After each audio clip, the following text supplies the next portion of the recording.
Well, a very good afternoon to you from Ještěd in the Czech Republic, the stadium center for the cross country, the 20th gold medal to be decided today. And this is the journey for the men who must go further than any other racer at these championships. The masс-starт, 50 kilometers, and this is the journey. Alongside myself, David Goldstrom, is Mike Dixon. And Mike, a grueling marathon.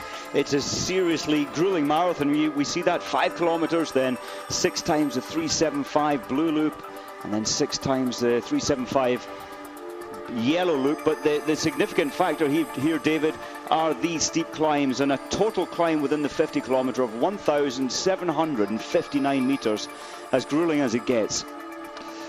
As you can see, the journey here on this loop, Mike, no less demanding. And we've seen already, it's the terrain is difficult, the corners are technical, and there will be fallers today, especially when there's 71 people out there together. And you can see the descents. They'll be picking up speeds of over 65 kilometers per hour on the fastest descents. So 71 competitors from 27 nations on what is a warm morning, but once again the snow temperature at 0 Celsius for this freestyle skating race. And this is how they set off. Wearing bib number 1, Pietro Pilacotra. 7-1 shot with the bookmakers. Peter Northug just behind, already a gold medal winner, both in the pursuit and the relay for Norway at even money. Really skinny odds there. 1 or 2 others. Alexander Legkov, who just missed out on a medal when he was an unfortunate faller, at 11-1 for Russia. And other outsiders like Tom Reicheld at 25-1. But a couple of pieces of important news. Certainly the disappointment for Norway is the defection of Tor Ruud Hofstad, who's been unable to start, and likewise a big disappointment for Sweden. Anders Södergren, stomach problems still prevailing, and he had no alternative but to say that he couldn't start. It was 50-50 overnight, but tonight, this morning, definitely withdrawn. So we pick up the action, and here you can see they've already gone through the first couple of kilometers, coming up to something like 3.15 kilometers. Christian Hoffmann of Austria very much to the fore, ahead of the Frenchman Vincent Vito. But Mike, the whole field just packed at the moment. Totally packed. The top 17, they're all the big names, and they're making sure they're placing themselves at a safe area within this pack. And especially Christian Hoffmann at the front. He's only raced in 2 World Cups so far this season, and at the moment they're letting him dictate the action. Yeah, well, he was a 20-1 shot with the bookmakers, but Christian, who's been for the last 3 weeks up at Obertown, sort of between Oberstdorf and Garmisch-Partenkirchen, with probably Mikhail Botvinov for the last 3 weeks preparing for this particular race. And here, once again, you get a really good example of how there is no opportunity to relax. And tactics could be pretty interesting here, Mike. As we said in the pursuit, if they stay together as a pack, it really plays into the hands of someone like Peter Northug. But will there be anyone who will actually try and surge and break away? We saw, if you remember, in Vancouver in the World Cup, although not everybody was there, the Italians as a team had a plan. And I'm just wondering whether Pietro Pilacotra, Giorgio De Centa, and David Hoffer and Christian Zorzi, who's a somewhat surprising participant, whether they might actually, once things settle down, begin to work as a team for a certain percentage of the race. Well, that's right, but unlike Vancouver, where there were 7 Italians racing World Championships, we've only got 4 Italians here. So you mentioned De Centa, Zorzi's in there as well, but there's no nation come to the front to try and control dictate the speed, the pace. It's after 9 minutes of racing, though, we saw an early surge. It's calmed down again. So all the athletes just feeling their muscles, their tempo, their technique. But I must say it's a slow pace at the moment, relatively slow pace. Well, we thought when Södergren and Hofstad were out of it that this might happen, but they're all actually just finding their rhythm. We've already had, as you mentioned, Mike, 1 fall, and that was for Ivan Babikov on the very fast left-hander when he came out of the stadium, and he went down, broke a pole, and that certainly is not the way he would have wanted to start. Babikov, of course, who formerly skied for Russia, now based in Canmore, racing for the Canadians. just beginning to spread out just a little bit at the moment. And one or two, Mike, will be pushing forward here and trying to make their presence felt. But this might be a race where some of the back numbers try and come and yo-yo this around, and it's a very difficult thing to do. I think we're going to see, well, there's Vito's in second place at the moment. I expect Gaillard, he knows these tracks well. In fact, he won the World Cup here last year. And Jean-Hier as well. The French boys want to prove something. Of course, everybody does. But Hoffman, for me at the moment, clearly he's feeling good. Not always sensible to lead from such an early point in the race. And look at the speed, 58 kilometers per hour. You've got to be so careful. You want space around you.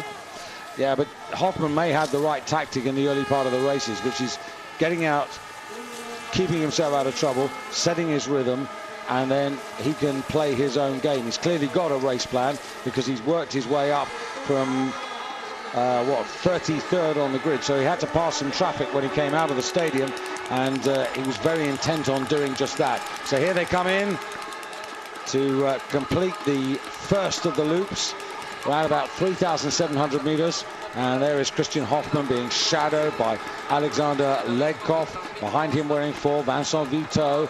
Then 35, that's Christian Zorzi in there, and there is a really good picture. In fact, 5 kilometers completed to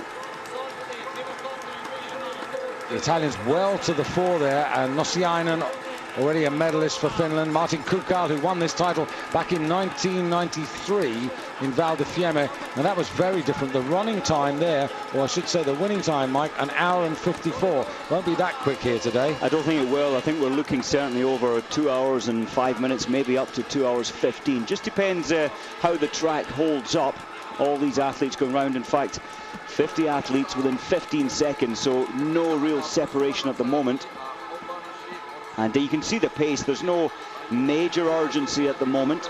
And 5K's gone, 45 to go.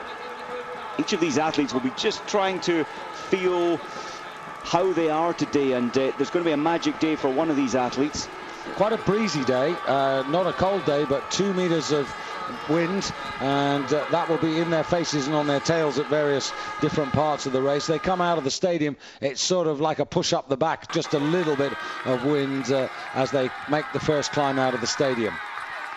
Just thinking back to La Clusaz, when it was a mass start, 30 kilometers, and of course bib number 2, Peter Northug, he remained comfortable in that race from 20 back to 35. He didn't want to take on any of the action in the early stages, and of course the final 2 kilometers he moved his way to the front, and nobody can touch him when he decides to go for that line.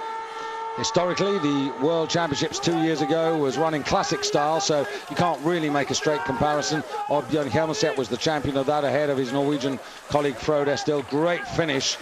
And then Jens Philbrick of Germany in bronze, ahead of Germany's Tobias Angerer. Well, a long way to go, and an opportunity during the race to reflect on 1 or 2 other glory moments, and in particular a definitive design of tactics, which I think it's fair to say, Mike, were originated by the Finnish team under the tutorship of Magne Dahlen, because one of the things we've seen from the Finns is a lot of early attacking, particularly on the classic races, which has really broken the field up very early, and you're not seeing that here today. And I've got a funny feeling, Mike, that it's going to be a large pack until even as much as 5 kilometers up to the end.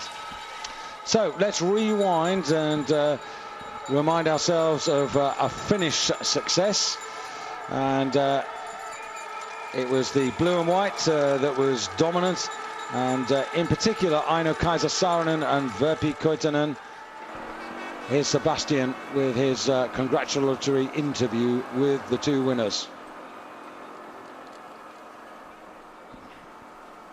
How did you pull it off to be so far ahead so early on in the race? That was the plan?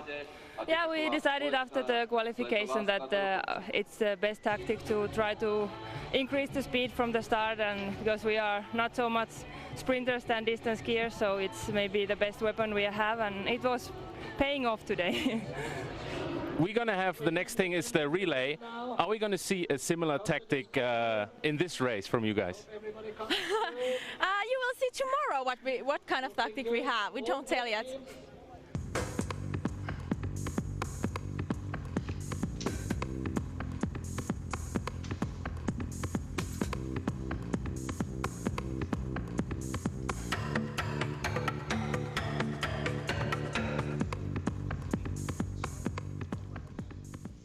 Yeah, this is a great feeling to get the everyday goal, so what can I wish anymore?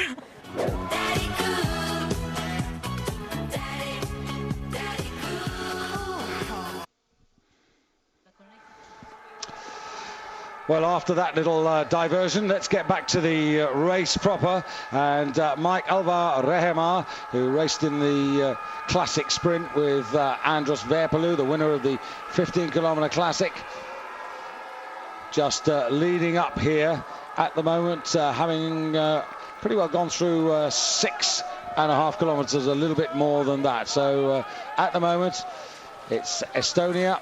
Petra Pila-Kotra well to the fore as well. And Christian Hoffmann still in the front line.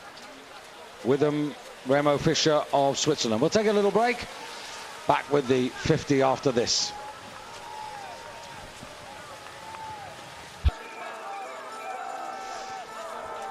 Well, no big defections at the moment, Mike. All the big names up there and a long way to go. This race is still sorting itself out, but just for the record, Remo Fischer of Switzerland and Alva Rehemar of Estonia, with Christian Hoffmann right up there, and there is Remo Fischer in foreground. But I think it's only once we get to something like 20 kilometers, then we're going to start to see race tactics coming into this. I think so, and again with the personality with Södergren missing, and in the past, if you haven't watched it before, Södergren, he doesn't have a sprint finish, and he would often, when the pace is this comfortable, this easy, he would often really go to the front and work sometimes for 20-25 kilometers leading the pack, and it did the damage. He was strong enough to destroy the rest of the field at quite early stages of the race, but without him today, it's got a new personality, this race. Well, you say that, but there's certainly been a definite injection of pace, because otherwise they wouldn't be stretched out here like Indian file, and this has just opened it up just a little bit. The problem is that on these downhill glides, it gives them an opportunity just to pack up again, and here you can see they're just calming around there. Nobody's terribly worried at the moment. Peder Northug right in the heart of that leading pack, and Christian Hoffmann deciding to run up front. And I guess that's pretty comfortable, Mike, because, as you said, the overall pace isn't that hot, so they're not really doing any damage to themselves at this moment. Not at all. And Rennie Sommerfeld, I've just been noticing him. He's slowly moving up. He's in the 5th position now. And way back in Lahti 2001, he was 2nd place that day. But that was time trial racing, where it was 30 seconds intervals at the start, and that's a different style of racing, different type. It's you over 50 kilometers against the clock. Pack racing is very different. Giving the thumbs up to the technician. Yep, my skis are good. Coming round now to complete, as you can see, 8,750 meters. Legkov. Obviously the Russian spirits, actually, Mike, will be boosted from Medvedeva's success. And just checking back last night, when Valentina Shevchenko got that bronze medal, 34 years since the Ukrainian got a medal. A long, long way back. One or two of the Russians were trying to claim her as theirs as well. That was so impressive. In this race, there's ski changes are allowed, but what surprised me is maybe 10 at the most of 10 of the athletes have changed onto a different set of skis after only 20 minutes of racing. Yeah, that's interesting. But talking to some of the women yesterday after the racing, they were saying that they now felt, in hindsight, that they didn't do the right thing by changing, because what happened was their skis weren't bad. They came in, they changed, they weren't much better, and so they were losing 20 seconds of changeover. And now the thinking is that what they ought to be doing is only changing if it really is a disaster. Otherwise, you're just giving away time unnecessarily. It's so true, isn't it? When something like this is introduced for the first time, people want to try, want to play around with it, but then you have to put a huge surge in pace in, as you say, losing 25 to 30 seconds, and then you have to catch the speed or catch the front of the pack again. Talking of introductions, this might be a good moment to bring in Stefan Hoos, who's chief of racing for Toko Wax. And as you'll have heard throughout the week, it's been pretty testing for the servicemen, with temperatures round about zero but fluctuating literally minutes before the race. 1 minute above zero, next minute plunging below. So Stefan, very good afternoon to you. Good afternoon. And thanks for stopping by. Now, you probably, as much as anybody, can give us an idea of what a nightmare it's been this past week for the servicemen. Yeah, it has definitely been a nightmare to them because there was a lot of snowing and difficult weather, and everyone was afraid of the weather. And as you could see on the 15K Classic, some were lucky, and some did the right choices, and some didn't. Let's just talk for a moment about the difference in waxing for skate, as we have today, and classics. For those people who may not be too familiar, can you just take us through the process of choice? Yeah, in classic, as you might know, you put some sticky wax under the kick zone, under the middle part of the ski. And you wax the glide zones. This is the tip and the tail of the ski. And in skating, you only wax the glide zone because you only have a glide zone. And the tricky thing in the 15K was that you could make a choice. Either you use wax, which was glistered that day, or you could go with a special ski, which is called the no wax ski. And you just take some sandpaper. It's a special area on the ski. And then you sandpaper this part, and then some hairs come out, and this is very fast in the downhills, and it's not as sticky in the uphills. So you had to make a choice that day. So what about this race today? 0 degrees Celsius at the start of the race officially for the skate race. How tricky is that? 0 degrees is always difficult because when it's getting wet, and the snow is definitely wet here, you know, it depends on a few factors, if you have a good ski or not a good ski. Well, let's take one of your races, for example. We started the race at 1 o'clock today, but your service team were way earlier than that this morning, weren't they? Testing skis. Just give us an idea of how their day started today. Yeah, we went out to the course already 8 o'clock, and we had been prepared the skis already, and then we went out for having a test session at 9. So this was 4 hours before the race started, and then we do a first selection, and then we find out the right ski. Most important is the right ski, to find the right ski, and secondly, you have to find the right structure. The structure is like a profile on a car wheel, which has to be right. And if this is the wrong structure, then you might get in trouble. Don't believe that. That's Ivan Babakov down again, just to interrupt there, Stefan, and that's the second time.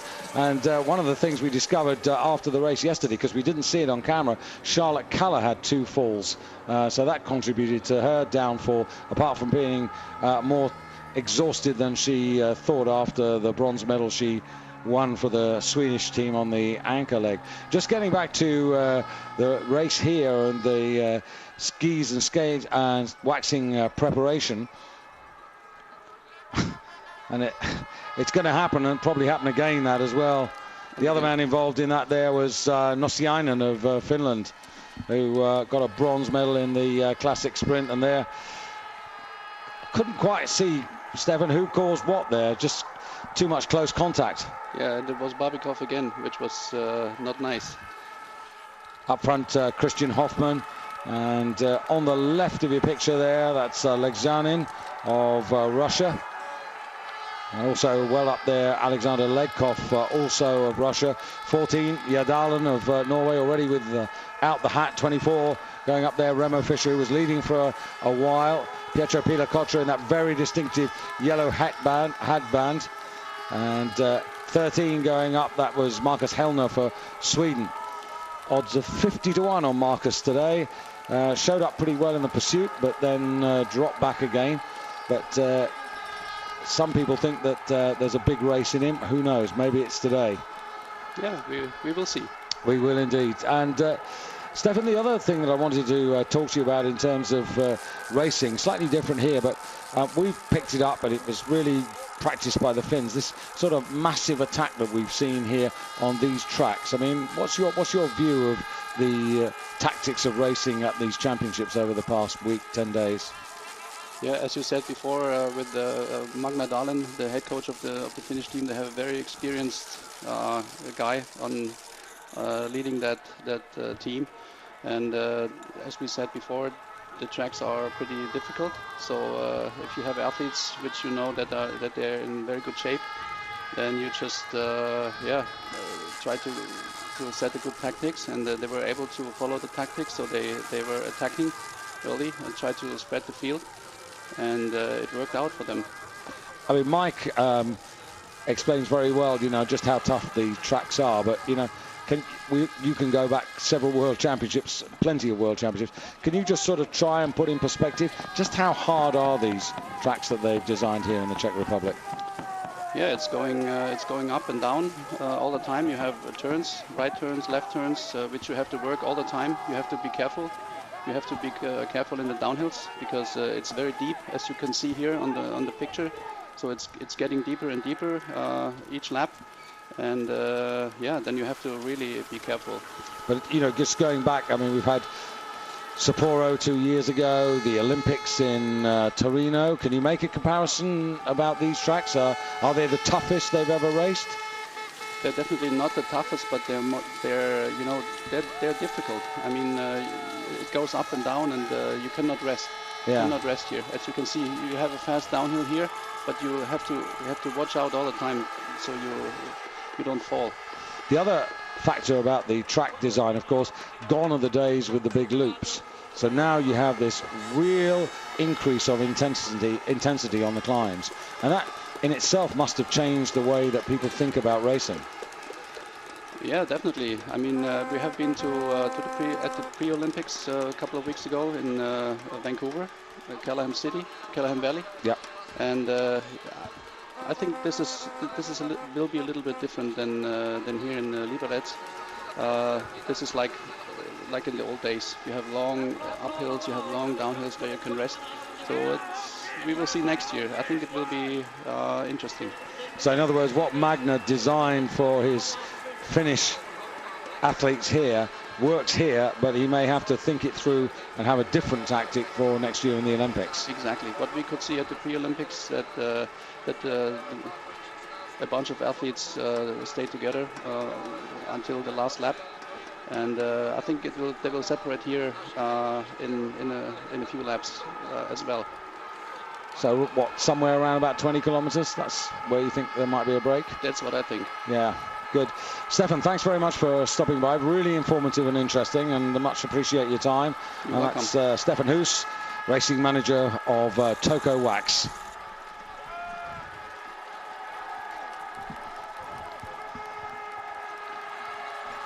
So, climbing out of the stadium yet again.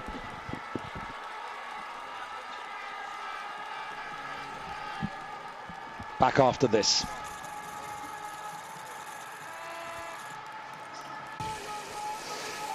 So through 12.5 kilometers, Hoffman for Austria, Legkov for Russia, and Jean-Marc Gaillard for France, Legjanin for Russia, and David Hoffer for Italy, ahead of Christian Zorzi. And interesting that those two have moved up now, and arguably may start to play that Italian tactic that we thought about earlier on, Mike. Matti Heikkinen of Finland also to the fore. Christoph Perrier in the top 10. Rehemar of Estonia having dropped back, but they're all within a couple of seconds. And Peter Northug also within the first dozen. Just behind him, Angra and Emmanuel Jonnier, Mike, who I know you were really impressed with him in the relay. He had the fastest leg of the French, and we know the skis are quick. So you fancied having a few bob on him? Yeah, sadly I couldn't get I couldn't do that, but no, every time we look at a 50 kilometer, and whether it's classic or whether it's the freestyle, Jonnier's name is always there. And with him, I think, being a little disappointed in the relay, he had so much work to do. He set the fastest time in the skating, and I'm quite sure he's feeling that he wants to prove something today. And as the athlete here, when you look at all of these, any one of 25 people could win this race when it's down to the absolute power and mental strength that you need to take a World Championship title.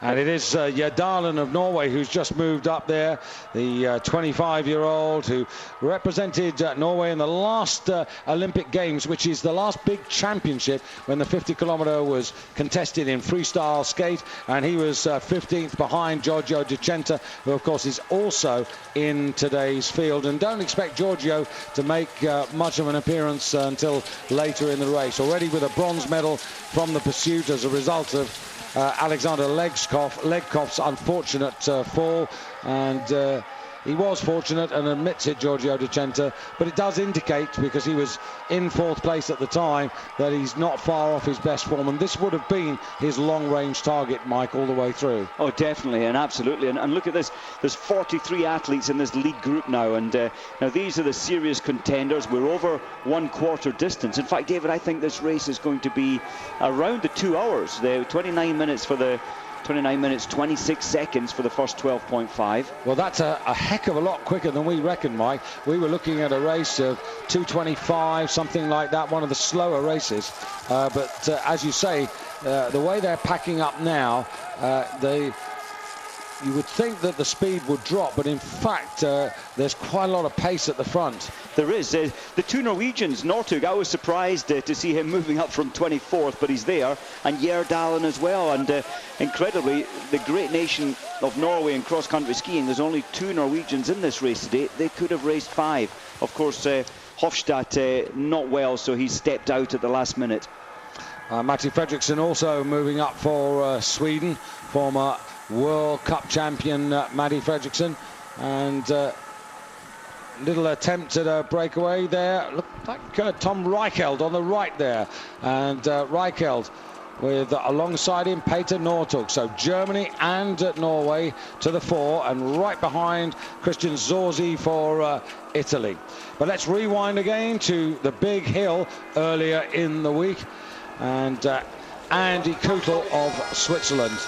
Well, the champion, his teammate Simon Amann, and we thought that it would be Simon Amann that we would be focusing on, but in the first round Andy Kutel produced this performance, 133.5 meters, the longest jump, and very stylishly executed, attracting 19s from the judges and putting him into first place at what we thought was going to be the halfway stage of the competition. But then the weather closed in, and Walter Hofer, the race director, started the medal round once and started it again. But when he did start it again, the weather was actually worse than in the first round. And ultimately, there was very little choice as to what to do, and the decision was made to cancel the second round, the medal round, which meant that the competition had been decided on one round of jumping in the World Championships, the title remaining in Switzerland, but this time in the hands of Andy Kutel.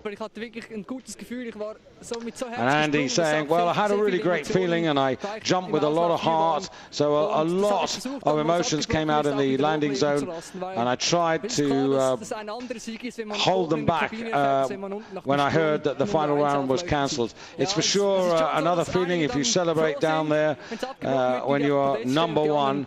It's true that the ones that are on the podium are happy because the round was cancelled and the others just have to accept it. I prepared myself for the second jump, and it would have been hard, but I think the first round was fair and we should keep it like that. Andy Kutel's feelings after winning the big hill for Switzerland. So Mike, just bring us up to date as to where we are in the race. Well, it's all about Switzerland at the moment. It's Remo Fischer, not Dario Cologna. He's looked good from the start, has Fischer. Restless in the pack, and again he's extending the field here. Not a definite break, but he's playing around with the pacing. So Remo Fischer and Legkov for Russia, wearing 5. You just see him in second place there. 2, that's Peter Nortug going through. 40. That was Katliakoski of Finland. Also in there, Zorzi and Tom Reichelt, Jean-Marc Gaillard and Tor Ardiadalan and Petro Pilakotra. Still only 3-4 seconds off, and this race has got a long way to go. And very well timed here. The man who's had the heartache, agony, very little sleep, but he's come in with a smile on his face.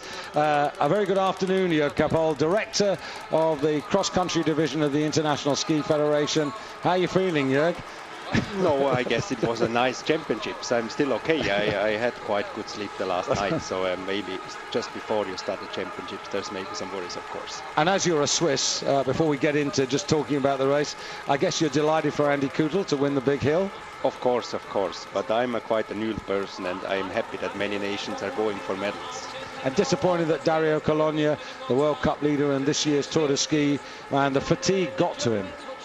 Well, he has some good races. He was 2 top 6, and of course once he had maybe missed the skis a little bit, but that's the risk, and that's what can happen, of course. But he's still in good shape, so I'm not worried about his World Cup position. Now, it's been an easy week for you, Jörg, hasn't it? Because you haven't had the job of the serviceman to try and work out the waxes. But this must be one of the toughest championships you can remember for the service crew and waxing and choosing the right skis. That's correct. It was a tough job. We had a lot of news now in the beginning of the championships. Now it's maybe even more clear now at the end of the championships. But they had the work to do, and we let them work even now more through the 50k. And these tracks, I think every athlete we've talked to has been universally saying these are really hard tracks. No, they were brand new, and last year World Cup we used maybe a part of it, but then it was not that much snow at that time.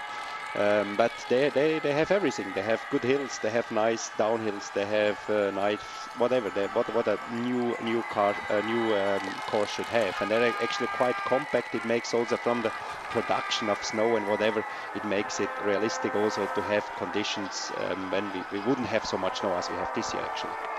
And as I was talking to Stefan Huss earlier on from Toko, we were talking about there's been one tactic that's stood out here, and just looking at 68, that's Cesar Bena of Venezuela, who's called it a day.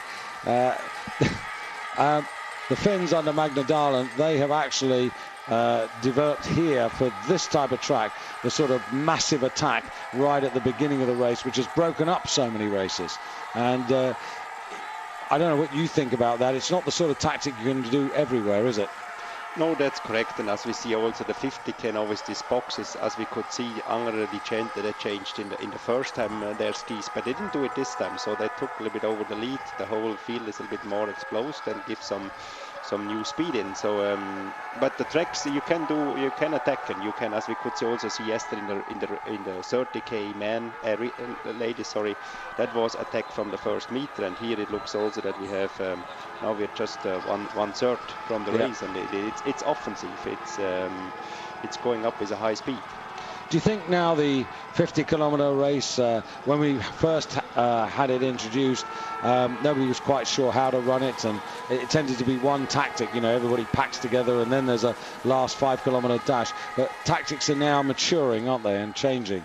They're changing, and I guess it's a development of the skiers as well. And when I would say the 50k in Sapporo already was a quite offensive race, and it was a beautiful 50k with a lot of attacks, with offensive skiing.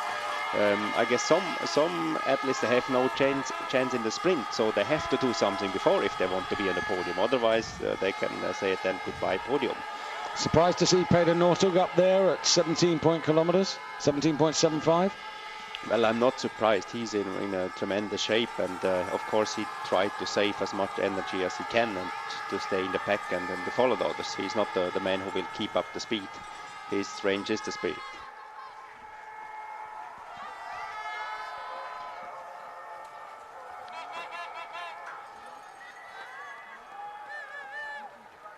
And just to rewind on the season, Tour de Ski, what's your assessment of the second edition of the Tour de Ski? Third edition. Third edition, I beg your pardon. No, we started 2 years ago, that's correct. Right, yeah. It was one big wish, or whatever, one of the target was to increase the interest for the sport. Mm-hmm. And of course what we can take as a figure is, of course, how many persons were watching on TV, how many came to the site, how many journalists were on site. And there we are quite successful, I have to say. And the number of spectators which were really following the story at the end of the Tour de Ski was really for cross-country the highest ever. And this gives a good sign, but still the development is not done after 2 years actually, or of the third time. So, but I guess the product is on the right way, and it gives a platform to present athletes in 10 days and gives a profile to persons actually. Yeah, and I guess that when you and Vegard Ulvang sit down in your little room trying to work out how to be as nasty as possible to the racers, what have you got coming up for the future? What have you got in your mind for the sport? No, at the moment, I guess we changed a lot of things, so we have also to take care and not to bring news every year. There would be always news, but I believe now we should be stable and make it better, the whole product around. So that's more the next targets which we have actually. Vancouver, happy with the trails and the preparation for next year? Will you make any changes after the dress rehearsal races? No, there are some minor changes, but the O's are quite high level now. They did a good job. The courses are beautiful courses. That is completely different from here. Here we're an open field. There will be a lot of forest. So that's cross country. Cross country is given by where we are, and you can do different competitions on different sites and different tracks. And for the Olympic Games in Vancouver, will there be a lot of encouragement from your side and also the organisers to allow spectators to get out on the trail? Because if you remember, in Torino, it was at first very, very expensive. And then suddenly for the 50 kilometre, they realised they dropped the price, and suddenly we had a fantastic atmosphere all around the tracks. Are you sort of conscious of making sure that, we have that sort of atmosphere in Vancouver? There is maybe the limitation where this Kallingwell is actually. That makes from the logistic point more the limitation, how many buses can drive in. But of course, I guess the all security aspects, including we should try to increase the number, because now it's maybe 12,000-13,000, then that could easily more for the sport. Yeah, because I think we all remember what happened with the 50 when Giorgio Di Cento was running. I mean, it was just an amazing day, that 50, and the fans, as they do here on this final day, they're really, they're urging, they're supporting, they're encouraging, and it just makes the whole race if they can get in at a reasonable price. No, it's someone said it's not even the price in Vancouver, it's more the logistic which have to be improved. Yeah. And all safety aspects in overseas are maybe much higher as we have it actually. But on that point, it's just to push them further and to have more spectators on site, and 100% agree as well. And I know you say you're a neutral, but any performances this week have stuck in your mind particularly? Actually, I liked the ladies relay a lot. That was really excitement final there. We could see that was not for just one lady which did a big program, but it was many teams which were involved to fight for. So I like the two relays a lot. I like, of course, the spirit which the Turbo Nordhook which we saw 2 times so far. It was what stays probably in the mind from Liberec after those competitions. And what about Justina Kowalczyk? A lot of discussion and chatter about her style and technique. Some say it's not the most elegant, but boy, it's effective. That's correct. She has a lot of power, and she is not maybe the best technician actually, but she's successful, and I guess at the end there's some personal style which you can say that wouldn't fit to me or wouldn't fit to her, another athlete, but it fits to her, and at the end someone said result counts, and that's a sport which power endurance is big aspects in the sport. And sort of just to wrap up, any particular favourites? I know you're neutral, but any particular favourites? We're getting to sort of, as you said, a third distance. We're through that, but any particular favourites do you think for today? Well, they're not surprisingly, and they're all of them still quite in the leading group here. So I guess Italians they did a good job. I guess they have still 4 athletes quite in front. Northug, he says as well, when it depends a little bit how the race goes, but for him it gives a big chance to win his 3rd gold medal, and that gives him a kind of course, the king of liberets if he would reach that. Yeah, the queen of liberets in a sense is Aina Kaiser Saarinen. I mean, that's a remarkable effort to be leading the World Cup and almost, well, up there in the Tour de Ski, but not winning it. Obviously, Virpi got that, but with the chance of actually taking the World Cup as well. It's just Jörg, I mean, how hard is it? I mean, people perhaps don't imagine to be in form from November to almost the end of March. Yeah, that's you need as she is now this year. She is that consistent, but still she hadn't won the World Cup. At the World Cup, we have a level just 25 points, and now after these World Championships, there are over 800 points to win actually for each individual. So the World Cup is still an open game. Of course, some of the athletes are maybe more focused for some periods of there for some competitions. But those overalls, they show it the whole season on, and so that's impressive for myself as well, of course. Good. So the message is pretty happy, stability, no new things now. Just let it all sort of settle after introducing so many new things. That's correct, and improve the whole product. So marketing issues and all those issues we didn't take care so much. It was more now, let's say, develop the sport and now go around and develop it and bring it forward. So that's a little bit different jobs, but there is still a lot of gaps to improve, and looking forward to do it as well, of course. And one slightly controversial note to end on, Jörg. How is it that, you know, within the family of the International Ski Federation, on a day like this, we have an alpine race which overlaps into the start of the cross-country World Championship start? Well, those days in winter, the winter is a short period actually. We have 3 months maybe when we have winter program, and it will be always some overlapping in some parts. But maybe here the first part was overlapped here, and then the alpine race stops, and then we have let's say free field for the 50k. But of course you try always to optimize this TV schedule, but it's a limited time how long you can do races, and so for alpine as well, for cross-country, most of the races they need daylight, and daylight especially in early in let's say winter around Christmas, that's a limited light as well. So you can do whatever you want. It will be a certain overlapping. Some channels maybe have some priority for some sports. That's also actually quite normal. But that's just life how it is. Yeah, because the timetable here on certain days made it pretty difficult if you were both a cross-country and ski jumping fan to actually go from one venue to the other if you wanted to enjoy, you know, all of the Nordic fare that was on offer. That's correct. On the other hand, that from TV point at home, you like maybe a quick program or a tough program. So it's always arguments for both sides, and of course several partners are always involved in decisions, and then at the end you try to have a good balance for everybody. That's correct as well, of course. Yeah. Well, yeah, thanks very much for stopping by. Really appreciate that. Thank you for all the support you've given us over the season, and also to your press attaché, Sandra Spitz, for keeping us well informed throughout the season. So fingers crossed that it all finishes nicely and you have a little bit of a rest before Lahti. Yeah, some I said World Cup is still a lot of points to go, and it will be an interesting final. Well, we'll be at Lahti next weekend. Jörg's going to go back to his race responsibilities, and we're going to take a break.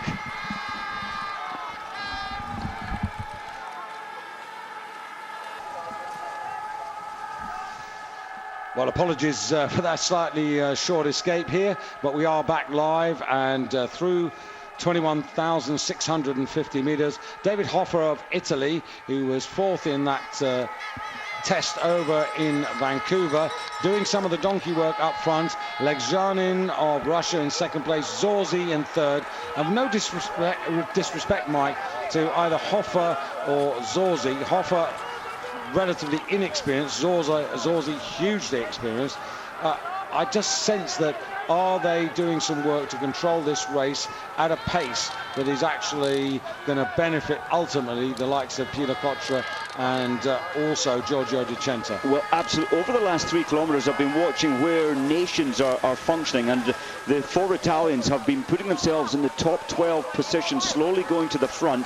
And I think you're right, controlling or certainly playing around with the pace. The French are also in there, 3 of the French in the top 15. But I've noticed that the Swedish quartet, they're at the back of this pack of 43, so they're not getting involved whatsoever. They're staying comfortably at the back of this. There's only 15 seconds separating the top 43 athletes. So 35 in picture there. That is Christian Zorzi, who had a look, in fact, at a few moments ago at David Hofer and decided that he would now take this on. And they're wearing 3. That's Jean-Marc Gaillard, also that distinctive white headband. 18 moving up, that's Legzhanin. 5, Legkov, who's always been there or thereabouts right from the start of this race. And clearly, Mike is very comfortable to go with the various moves that have taken place. And incredibly, Babikov, who's had 2 falls, is in the pack, only a couple of seconds off the pace himself. Well, his first fall, I mean, it was a really bad fall. He went over the banking, into the fencing, snapped his poles, and from the whole field at 2 kilometers, he came out of that fence in last position. So he's done well to fight back. Now, this is the climb, Mike, up to 22,750 meters, and it continues. Zorzi from Gaillard, from Legzhanin, and then Legkov and Hofer just dropping back but staying there, possibly ready to take it over again from Zorzi. Jonier and then Bacichak of the Slovak squad, Kurdan Pearl of Switzerland, and Pietro Peter Kotra 6 seconds off the pace at the moment. The one thing I've noticed, David, from start until this 22.75, one man has not moved out of the top 5, and that's Alexander Legkov. And we were talking earlier, you know, the strength of the will, the mind. They're all strong athletes, but it's how much you want something. And I think Legkov, certainly for me, with falling at, 1 kilometer to go in the double pursuit, he wants this maybe more than the rest. The only problem is, Mike, you can never be sure quite how much it's taking out of you. And, you know, 22 kilometers, that's not yet halfway at the moment. And by the way, Giorgio Di Centa, he's in the top 20 and within 10 seconds of the lead at the moment. Yes, certainly a long way to run, and we're seeing the athletes regularly taking on drink stops. The Norwegians did a study during the Oslo 50 kilometer and how much do you really need to drink. And even though their athletes were taking on regular drinks every 15 minutes, they still believe they should have taken on twice the amount. So at least 1 litre or 1.2 litres per hour of fluid you need to drink. 1 or 2 further back as you concentrate on the front. Martin Kukal of the Czech Republic, 10.9, and Zorzi making it a real run at the front now.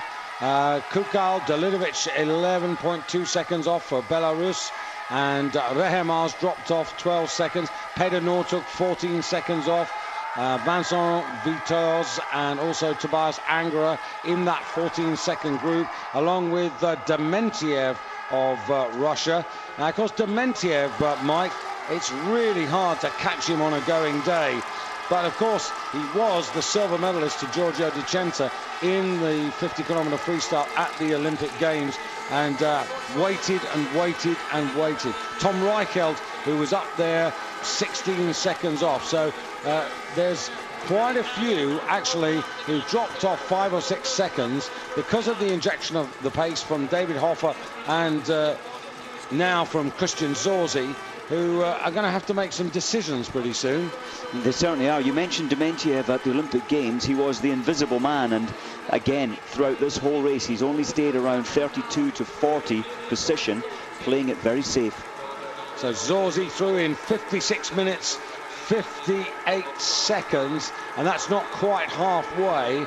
So, Mike, it is going to be a faster race, but maybe, what, 2 hours 5, something like that, 2 hours 10? 2 hours 5. It wouldn't surprise me, David, if the second part of the race is even quicker, faster. Yeah. I mean, obviously they did the 5-kilometer track, which was an easier profile initially, and now they're looping onto the yellows and the blues, the 3-kilometer loops, and 3.7 kilometer loops. 375, yeah. And the profile is slightly more difficult.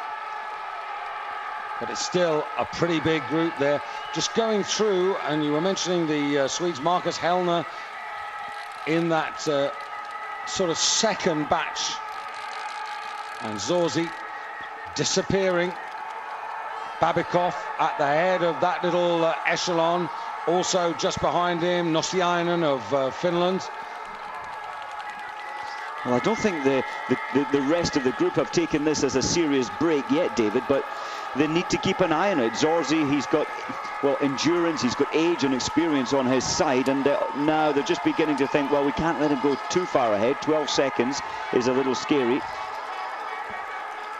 Well, it's a very difficult piece of pacemaking. It's a very difficult race to comprehend. Is Zorzi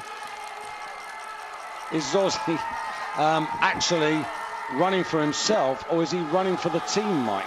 That's an interesting point, because remember we said the 4 Italians all within the top 10, all within the top 11, and they were just certainly looking at or playing around with the tactic. Pilakotler is now down in 17th, so he's not reacting to that break. Maybe Zorzi's just wanting to take some damage out of the top 10, some more damage out of their legs, and Pilakotler is just staying happily in 17th position, 14 seconds behind. Well, we said right from the beginning, if there was a team that would race with tactics, it would be the Italians. Nossiainen there, and right behind, wearing 33, that's Christian Hoffman, who started off so positively. Babikov, then going through Bacicak, no stranger to these sort of distance races, but usually gets found out towards the business end. It's about endurance, and to last, well, there's 1 hour of racing over this relentless terrain. It takes strong, very strong and conditioned athletes to cope with this. But if you go back a few years and more, you probably wonder about Christian Zorzi, given, 2002 sprint bronze medalist at the Olympic Games there. But one forgets that even in that era, he was top 10 in the Olympic 30-kilometer freestyle mass start in that race. So maybe he can do the 50, and maybe they should be worried about him breaking 12 seconds ahead. Good point. It's just under 10 now, and look at the reaction. They're thinking, no, we can't allow this. Nossiainen, I think that's Nossiainen leading the chase. Yeah, they're all looking around here, because actually nobody wants to chase, and Zorzi has stolen a useful little march on them now. As you said, Mike, it's come down within 10 seconds, but there was 1 or 2 of them just looking around saying, well, you do some work. Nobody wanting to take the initiative, but Zorzi, he's making it look very easy at the front.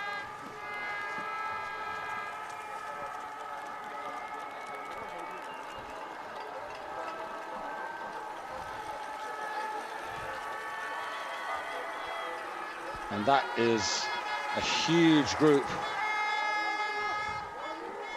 Now each time they're taking a drink, it's about 150, 200 millilitres. You can see the bottles there, they're about a quarter full. And Zorzi now looking immensely smooth out there, and I think knowing that he's going to be reeled in sooner rather than later. There were too many men in that group there to let this go on for much longer. Just over halfway, and the fatigue is certainly beginning to be felt in the leg muscles. Well, it's been a busy championship, including for the Nordic combiners. A lot of people will remember that Bill DeMong was the man who lost his bib minutes before he was due to jump in the team event, which dusts the chances of the American team in the Nordic combined team event. But here's Bill DeMong's thoughts. It was 5 minutes of panic. It's my fault. I couldn't find the bib anywhere, and it was in the suit, in between the suit and my skin. It just slipped all the way down and was behind the shoe, and I couldn't find it. I was turning the cabin inside out. I looked through the suit, down to the knees, couldn't find it. I found it like 3 minutes after I was supposed to jump, and it's too late. The rules are clear, and I take full responsibility for what I did, but I think my teammates, they know that shit happens, and they're pissed, but they're not. I mean, we're going to live, and we'll all wake up, and I think we've already made a decision to skip this afternoon and look forward to Saturday.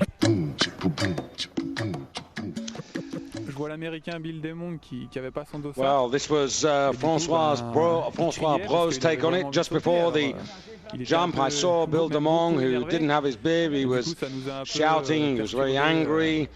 He was supposed to jump just before me, which sort of irritated me a bit as I was preparing for my jump. I didn't know whether he was or wasn't jumping at all, and started to get a little shaky, but when I saw he wasn't going to jump, I just focused on my job and actually did a great jump. And indeed, the French team took the lead after the jumping phase, whilst the Americans pulled out of the competition.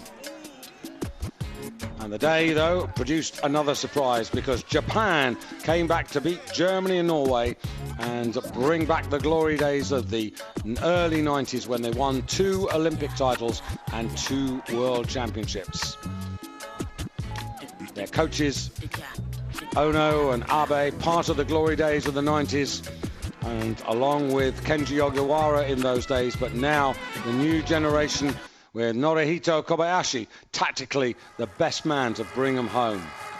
And then to the 4th and final gold medal competition of the championships. Todd Lodwick, having won the mass-start individual competition, as well as the individual competition on the big hill earlier in the week. It was the big hill individual competition. Jason Lamy-Chapuis starting with a 26-27 second lead over the Finns, and with a 50-second advantage over the likes of Bill Demong and also Germany's Björn Kekaisen.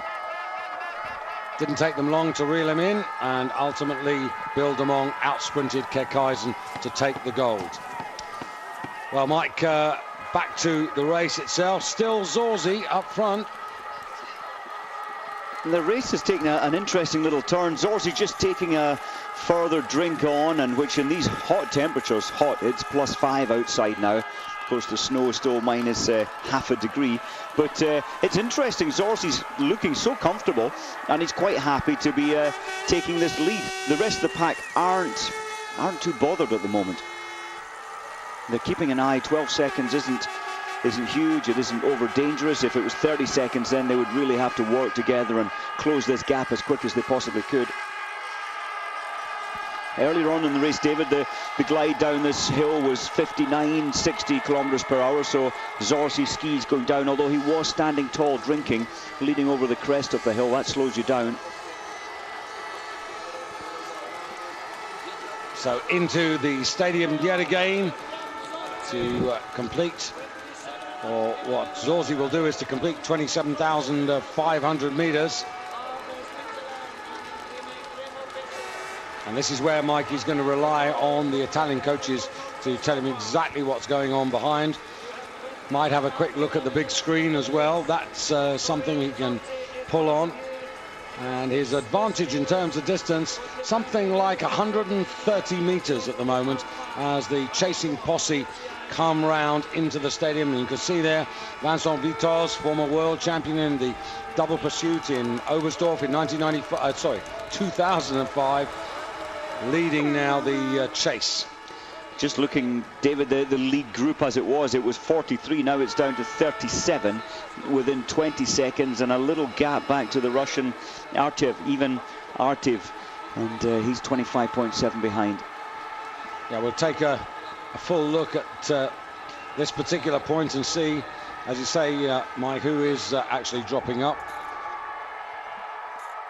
So Katliakovsky 14 seconds off, but once you start to go down a little bit further, you find Dementiev at 16 seconds off, Matti Heikkinen at the same time deficit, Lasutkin of Belarus, and Rickardson of Sweden now 18 seconds back. Matthias Fredriksson 31 seconds off the pace.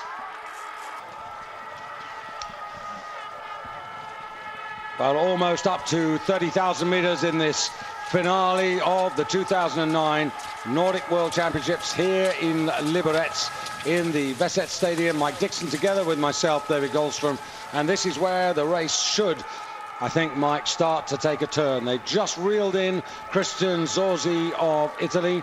Codan Pearl of Switzerland was doing much of the chasing, but Remo Fischer now, his Swiss teammate, up front with Christian Hoffmann back to the fore. He wears bib number 33 for Austria. And then Vincent Vitoz for France. Babikov of Russia, seemingly none the worse for 2 tumbles. And Martin Bacichak ahead of Ledkov. But the pack really all covered by something like 4 to 5 seconds. And in that pack, we have Emmanuel Jonier, we have Peter Northug, we have Pietro Pilar-Cotra, and also Martin Kukal for the Czech Republic. Now, Kukal was a really good 9th in the double pursuit.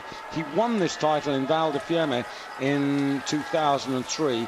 He's a really compact racer who actually corners really efficiently, and coming back into January had real problems physically, and everybody was saying, we don't know, he doesn't know whether he's actually going to have the strength so early after all these problems to actually undertake a race like this. But Mike, so far so good. That's very impressive from Martin Kukal, and the disappointment the Czech team had in the relay, the 4x10 kilometer relay, they can't quite understand what went wrong, but he was absolutely devastated. He said it was the most embarrassing sporting moment in his life, and you just sensed from what he was saying and his body language that he wanted revenge. He wanted to go out today and stand up and be counted in his home country, 50 kilometer. And I've been watching him within the pack. He's looking comfortable. He's slowly moved up forward. He was in 35th, then 27th, and now he's up into 17th position.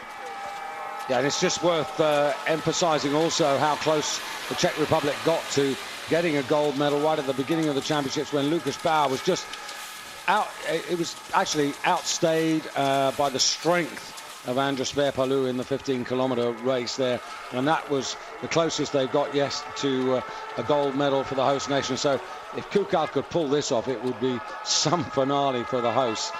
But Remo Fischer up there, and just looking at 30.25 kilometers. Hoffmann for Austria, and Hoffmann, who doesn't, as you said, Mike, earlier on, he doesn't race very much, but if you actually look at his pedigree, Olympic champion in 2002 in Salt Lake City in the 30-kilometer freestyle race, a bronze medal earlier, 4 years earlier in Nagano in the 53, which was won by Bjorn Daly. And can you remember that race? Bjorn Daly crossed the line and was flat on his face, and for what seemed like an hour. I mean, I've never seen Daly out on his face like that. It was an unbelievable race, and it was the race where Pietro Pilar-Cotra looked as if he was going to really come through and win, and he went off and plunged down a bank and lost his chance in that race. I remember that, and he was 4th, I think, in the end of that competition, to miss out on the medal through an error. But we might see this in this 50-kilometer, David, as the legs become more tired. The track is very rutted now, and one lapse in concentration, and yeah, sadly things can happen. We saw that with Ledkov last kilometer in the double pursuit, and he took a fall, and I think he's after well, to put that right today for the Russian. Angara, Kukal, all within 10 seconds. Jean-Marc Gaillard and Jonier racing together ahead of Nosiainen of Finland, and then Katliakoski. So little groups of mates actually racing in this middle section to keep themselves motivated, keep them working, helping each other, which is pretty intelligent. Indeed, I noticed further back as well, it was one of the French athletes. He took a drink and he took a mouthful only, and he passed the bottle over to his mate. I think it was Vitoz. So there is an element of teamwork and sharing, and you need some mental support within this. It's a 2-hour grind, the toughest race going. You also need to trust that it's the right drink. Team, I take it was taken from the team canister. Well, there's a light-hearted version and a serious version about that. You know, the light-hearted version is don't take something that's going to upset you. The serious version is always be sure what you're putting inside you. Oh, you need to. And these athletes will have trained, and certainly in normal training, you take on energy drinks. Just looking a little bit further down as they come into the stadium complex. Tom Reichelt now 16 seconds off. Marcus Hellner travelling with him. Giorgio De Centa, the Olympic champion, right there. Yevgeny Dementiev, the silver medalist at the Games. He's also within 20 seconds of the lead. Now another chance to change skis. I noticed the last opportunity to change skis, Giorgio De Centa and 3 others didn't. So the rest of the top 43 at that time all changed, except 4 of the athletes. And I'm only noticing 1 athlete skiing on out without changing. And the Italian women yesterday also denied the changes. They were happy that the techs had got all the right preparations right and were prepared to trust them. And I think that's the point, isn't it, Mike? Unless your skis have really let you down, are you willing to give away 20 seconds in the hope that the pair you put on are going to be that much better? Actually, over these distances, I think it's a good introduction to these long races, especially in this aggressive and now dirty snow. Your skis, yeah, they will slow down over the distance, so it is a good idea to change. And just a confirmation of who's up front. Well, Jean-Marc Gaillard thought it wasn't a good idea to change this time. And Jean-Marc Gaillard deciding that he's going to plough the lone furrow, coming to the left-hander. That's quite a break, actually, Mike. Well, I would imagine it's going to be a 15-20-second break by the time the change. The wax technicians are grabbing the used pair of skis and absolutely sprinting back to the waxing huts to redo the skis. Jean-Marc Gaillard, 11th in the Olympic 50 2 years ago, and also 7th 2 years ago in Sapporo when it was in classic style, which just really underlines that he's comfortable at racing this distance and knows tactically what he has to do, and he's got a time clock and a meter in his head to know when and how to race. It unsettles you when you're stopping off. It's only taking 25 to 30 seconds to change your skis and unclip, reclip back on. But it's pace changing, and Jean-Marc Gaillard, I think he's going to use this as an advantage. There he is. He certainly has kept the momentum. In fact, he's increased the pace that they were prior to the change. So he's desperately trying to damage them more than he's damaging himself. Well, the 2 Frenchmen, Gaillard and Jeannier, not favoured by the bookmakers to win this. 25-1, the odds before the race was started. But there's Pietro Pilacotra now. I think that's an interesting move, Mike. He's now beginning to put himself in the race. And he's a very slender build as Pilacotra, and clearly in these soft snow conditions, that is an advantage. 5th in Pragelato in the Olympic 50 behind his teammate, and in fact back in Nagano he wasn't 4th, Mike, he was 16th because of that tumble down. But no matter, I remember with you that when he was racing at that time he was in a prominent medal challenging position before he fell down the bank. I'm thinking, and he got tumbled up in the net. That was the problem. He went down the bank and got tumbled up in the net, and he couldn't get his skis out of the net. He was like a fish stuck in a net. It was really sad. He has placed 4th away back in Trondheim in the 30-kilometer free, and of course the masс-starт in Salt Lake City. He was 4th that day. Yeah, he's always there or thereabouts. I remember watching a video with Pilacotra racing alongside Oleana Bjorndalen, and the pace early on in that race was, well, it wasn't natural, and of course later Muleg was disqualified for what he took for that race. Just need to have a little check on Master Northug, because I still think that this is playing for him. You know, he's only 5-6 seconds off, and with his sprinting power, if they sit together until the final 5,000 meters and Northug's amongst them, they've all got a problem. They have, and again, look at that, so regularly, certainly every 3 kilometers, 3.75, you need to take drink on. I'm just thinking, David, why the other favourites, there's so many of them in this race, but they're going to have to think about Northug and how do we break this young man down, and it's about much greater pace at this stage. Surely it's got to go fast soon to get rid of Northug, if that's possible.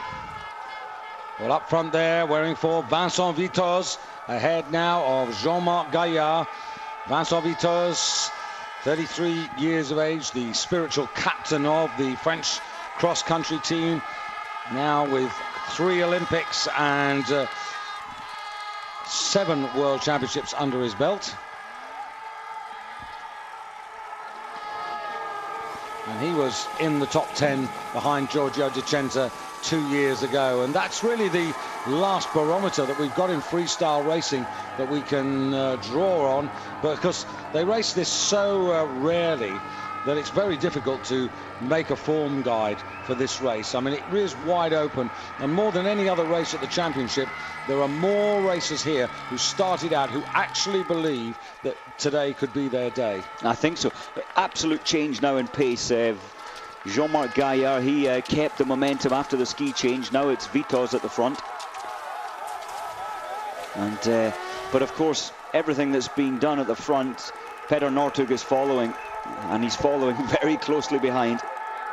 Yeah, and if it comes down to a sprint between Vitoz and Northug, are you going to put your money on Vitoz? Don't think so. I don't think so, but somebody's got to unravel, come up with a strategy to be able to cope with Northug in that final 800 meters. What we don't know about Northug is Northug's effectiveness at the end of 50. That's the sort of question mark zone. We can sort of know that we've gone through 30,000 meters, that's fine. It's the next 15,000 meters where really somebody will be trying to do what exactly you've suggested, Mike, which is to break him.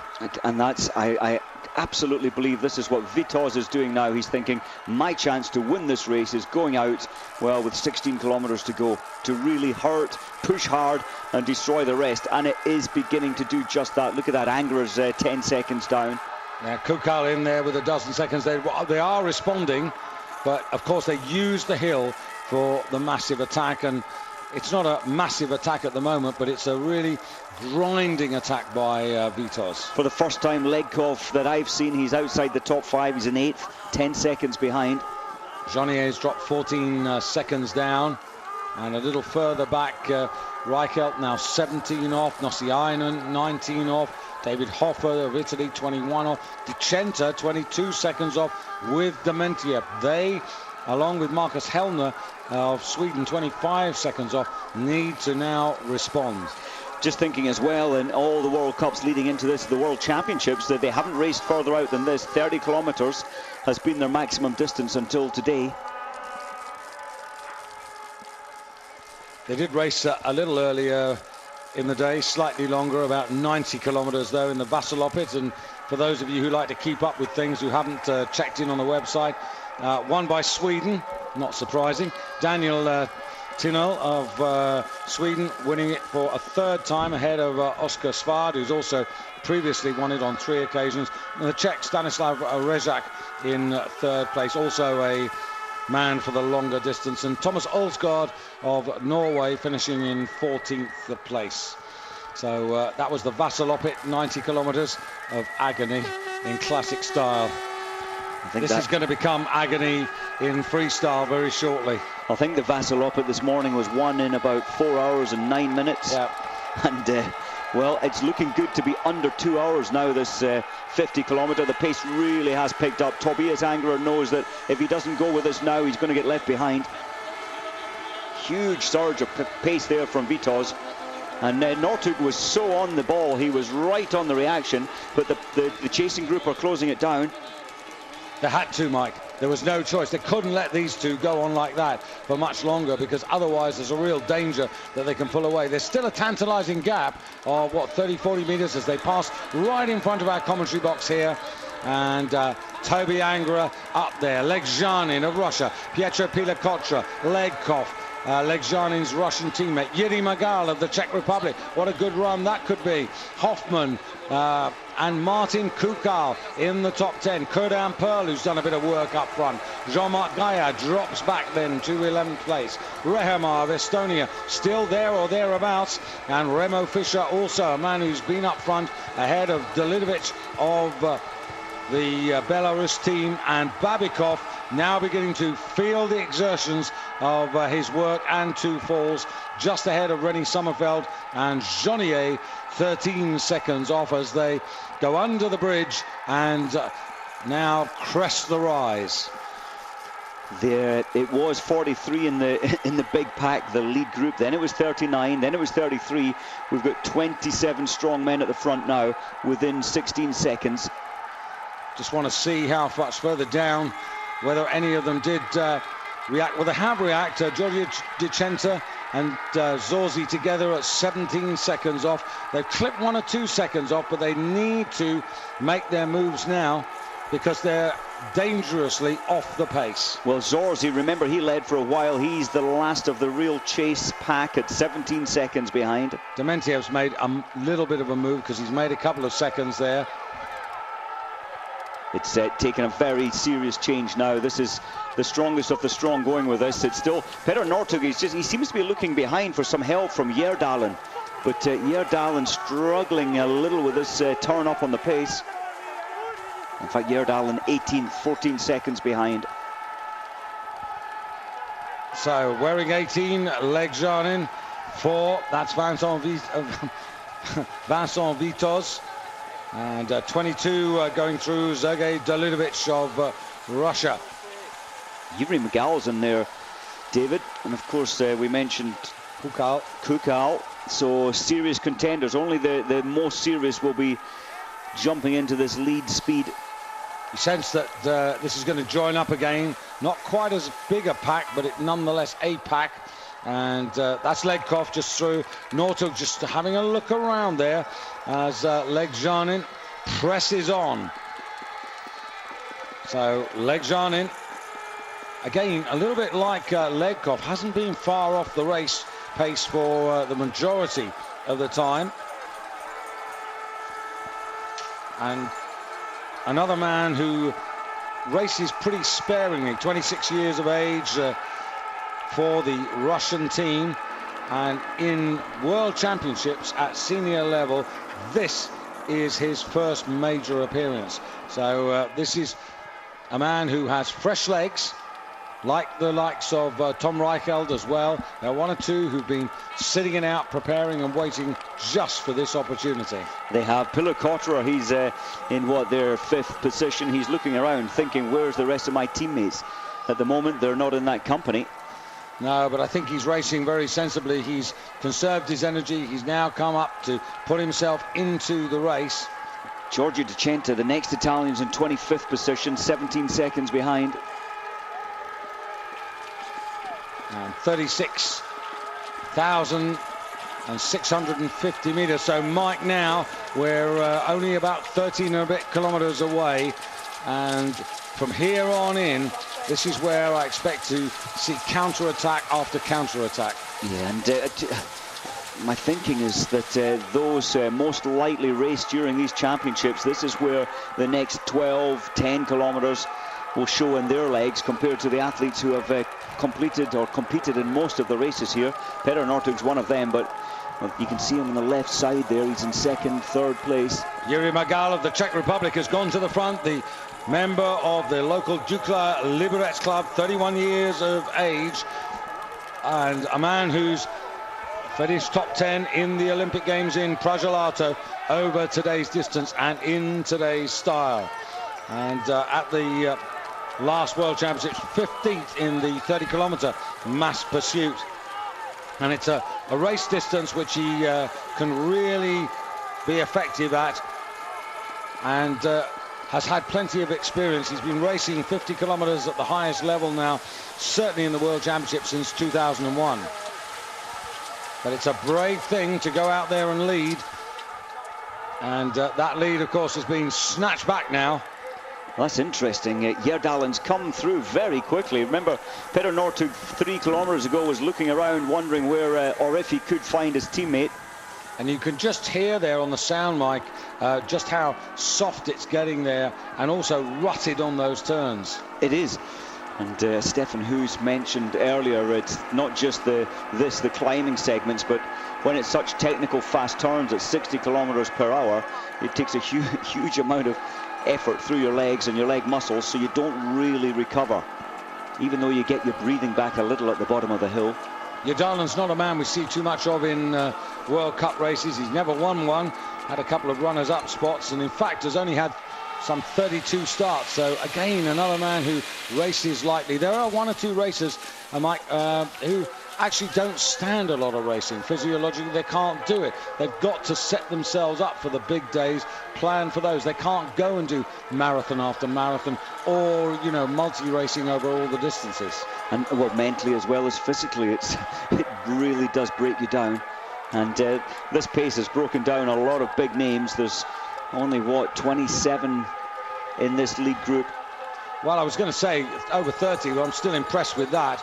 And Jadalen, Legjanin, Magal, Legkov, Vitoz, Fischer of Switzerland, Jean-Marc Gaillard of France, Pietro Peter Kotra, Christian Hoffmann, Peter Northug, they're all in the top 10. Babikov now has recovered to 6.6 seconds behind Jonier. Dementiev, massive move from Dementiev. He's now only 7 seconds behind. He was 16 off the pace. That is a definite move. And Tobias Angerer, 9 seconds off. He's just taken his foot off the pedal. And I think he's done that because they've reeled the leaders in. So Dementiev now a man to keep an eye on, I think, Mike, because he's done nothing for over 2/3 of the race. Jadalen still with the edge.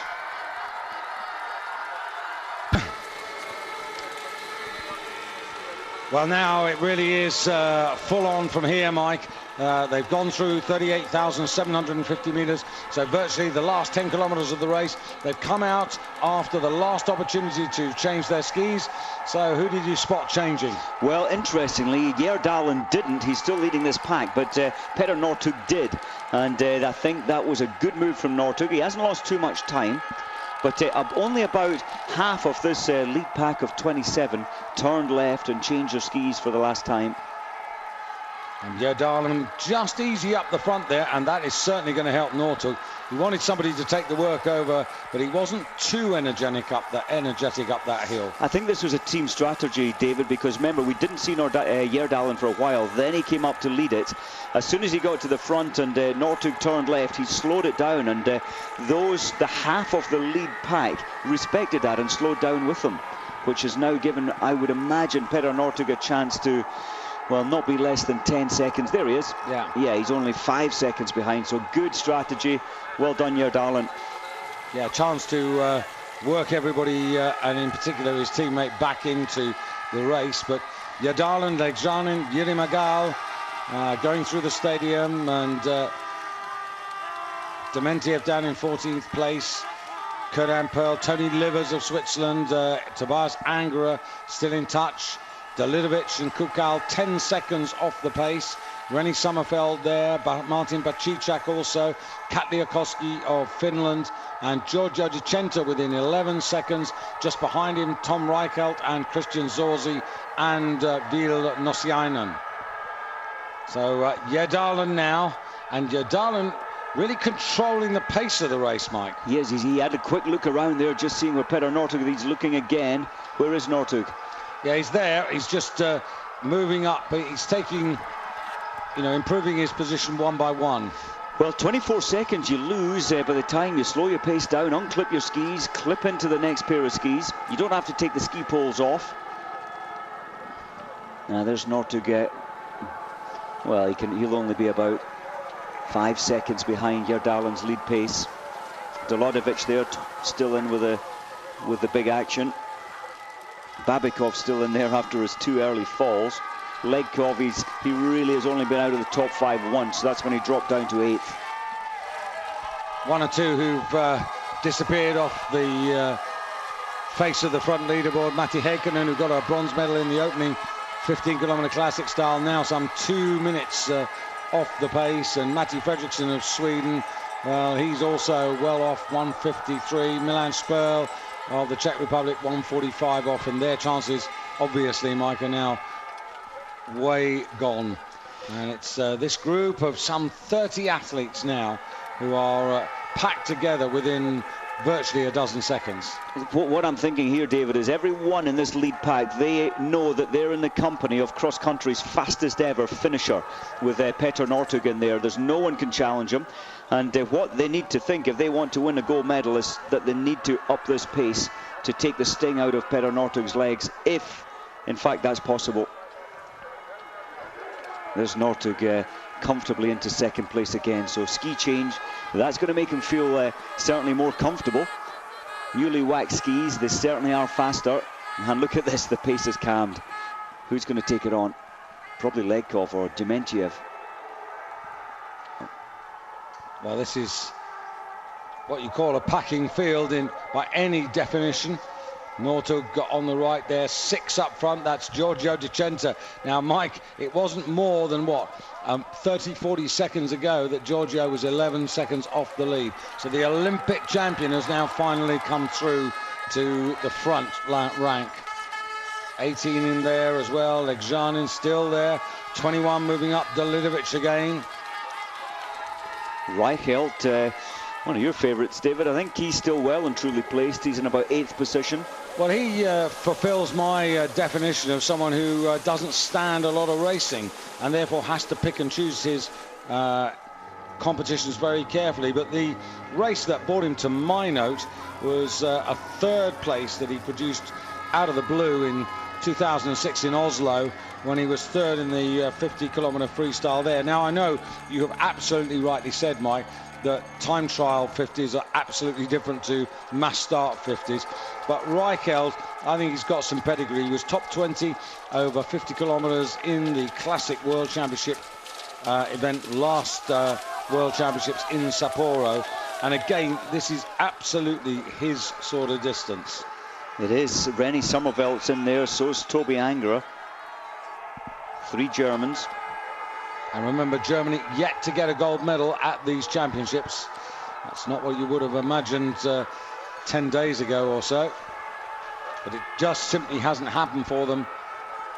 And Giorgio De Centa, well, he's an amazing man. When you think he's on the left there, that black hat with the bobble on top there, and just Remo Fischer moving back into the lead.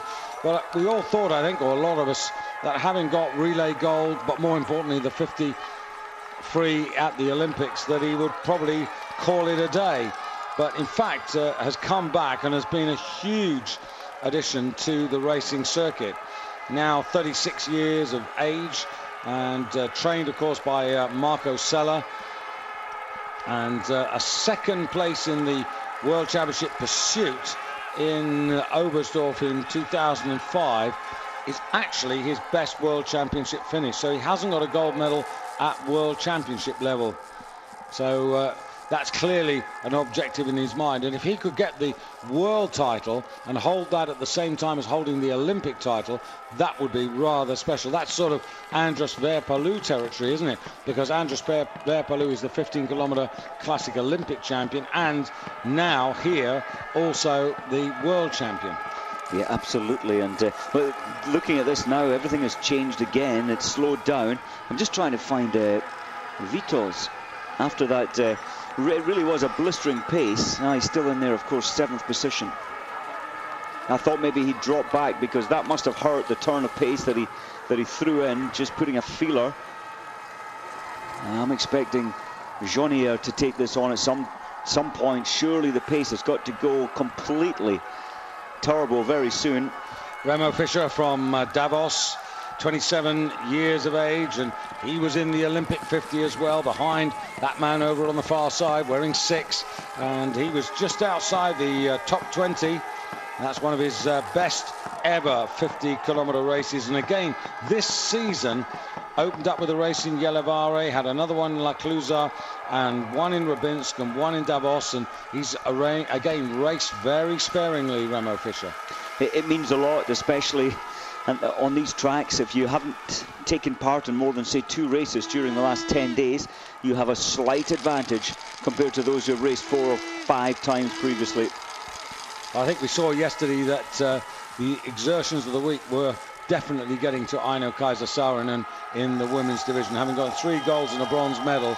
And it'll be interesting when the World Cup resumes next weekend in Lahti to see how much that's taken out of her and whether she can actually go on to take the season-long World Cup. It makes you wonder, doesn't it? Because Saarinen, since the end of November, she's just been so strong throughout, but surely after what she's done here, the amazing results she's produced, surely, if not physically, mentally, she's going to be exhausted. Well, it was 27 strong men standing. I think it's been reduced in this last 3.75 kilometers. Well, you look at it, if you go back to, if you just take the men in within 10 seconds, and it's still technically 27 when we saw them through 41,450 meters. Now this is with 7.5 kilometers to go to the finish line. And you'll see for yourselves how packed this is. Johnnier 3-4 seconds off. Babikov still there. Tony Livers and Angra all very much in touch. Nosiainen 6.4 seconds off the lead. And this is what I thought would happen, Mike, that they were going to be all in a pack with 5 to go. They are. One athlete took a tumble there. Didn't quite see who it was. Maybe one of the French athletes. Up the hill and out they go, and really good noise in the stadium. These spectators deserve a round of applause for themselves, because they are very necessary at this stage of the race.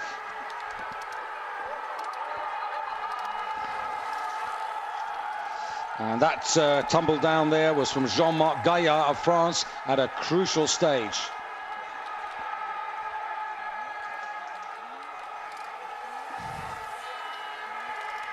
So once again up front, Remo Fischer, and doing a lot of work. I can't think what's going through his mind, Mike, unless he thinks from here on in he can be really tough to the finish. Of course, worth reminding you that Dario Cologna, the World Cup leader and Tour de Ski champion of the current campaign, fatigue set in and he had to pull out.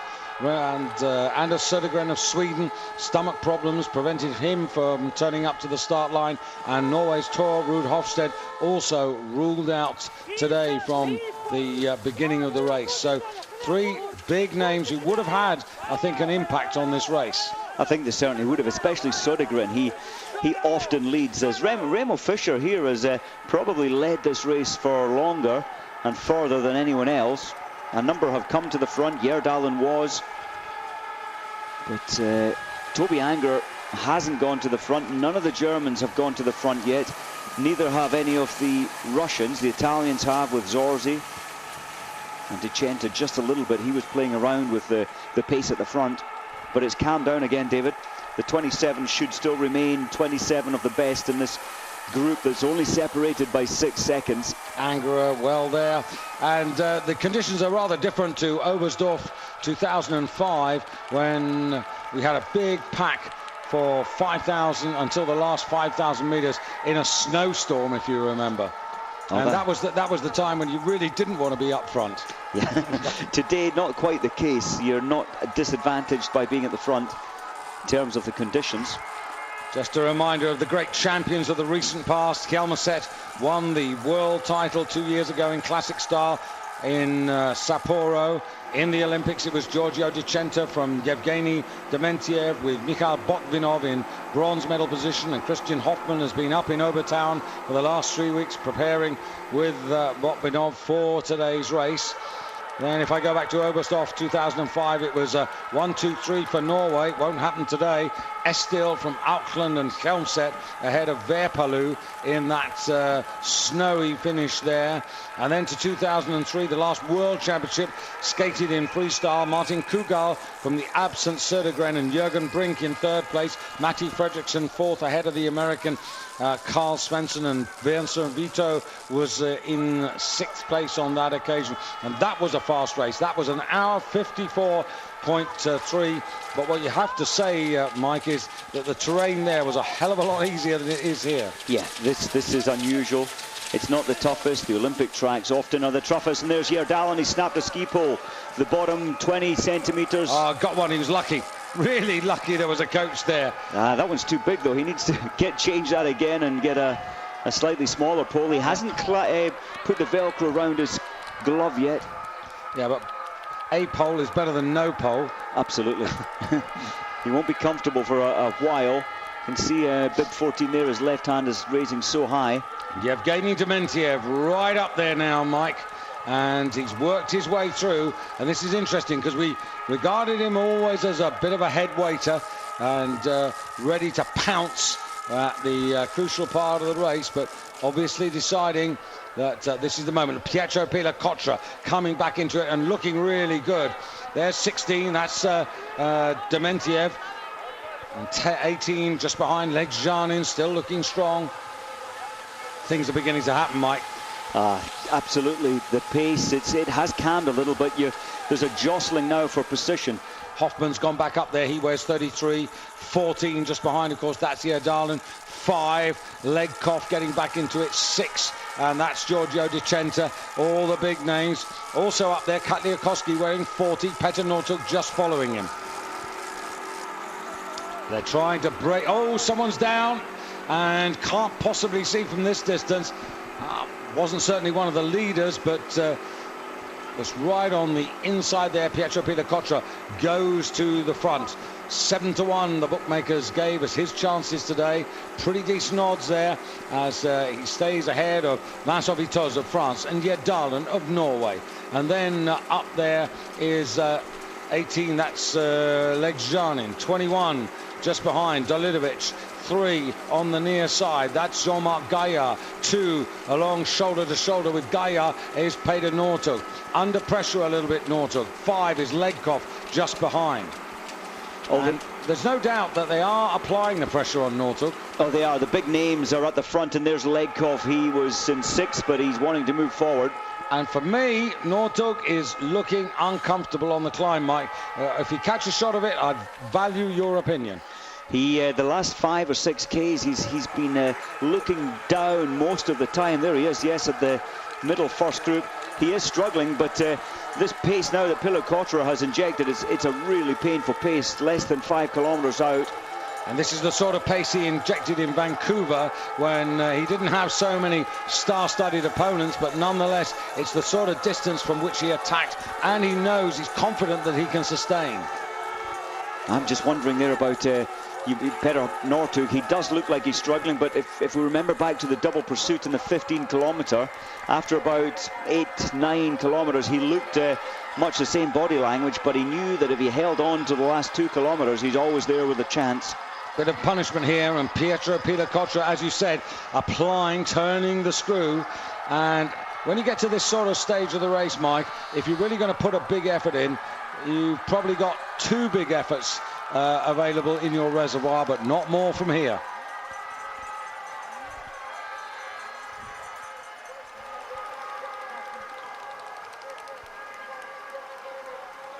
And every time we drop down and go on the downhill sections, look at the glide there. That's really good. Good skis from Dolidovic.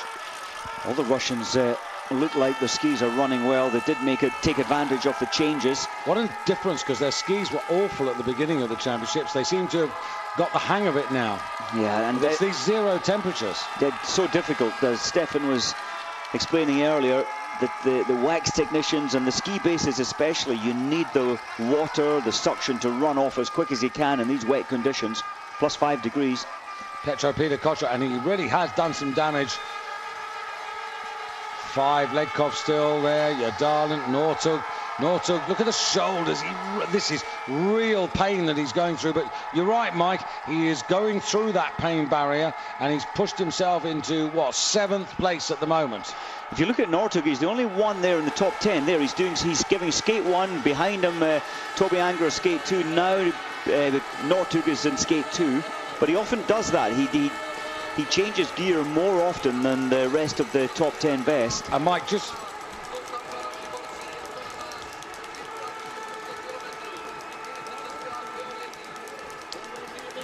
for those people who are not familiar with skate 1 and skate 2, in simple terms, how do you differentiate them? Well, the skate 1 is for the steepest of climbs, and Northug was carrying that technique out on a quite a slight gradient. All the others were in skate 2, which are for gentle to fairly steep incline. And skate 3, you can see Pila-Cotra on skate 3 at the front there. That's for flat to gently down terrain. Now skate 2 at the front for Pilikotra, so it's your arm alternating with the leg kick and gliding. It's an efficient glide in between. So Pietro Pilikotra leading the pack. Vincent Vitoz up there, Dolidovic, Legkov, and we've got at least 17 within half a dozen seconds, and in fact 22, 24 within 10 seconds.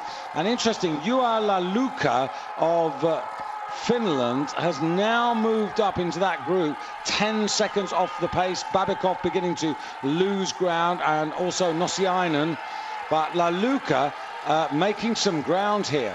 That's impressive from Laluka, and at 10 seconds he's at the back of the pack. Only 25 of the strongest now surviving in the group.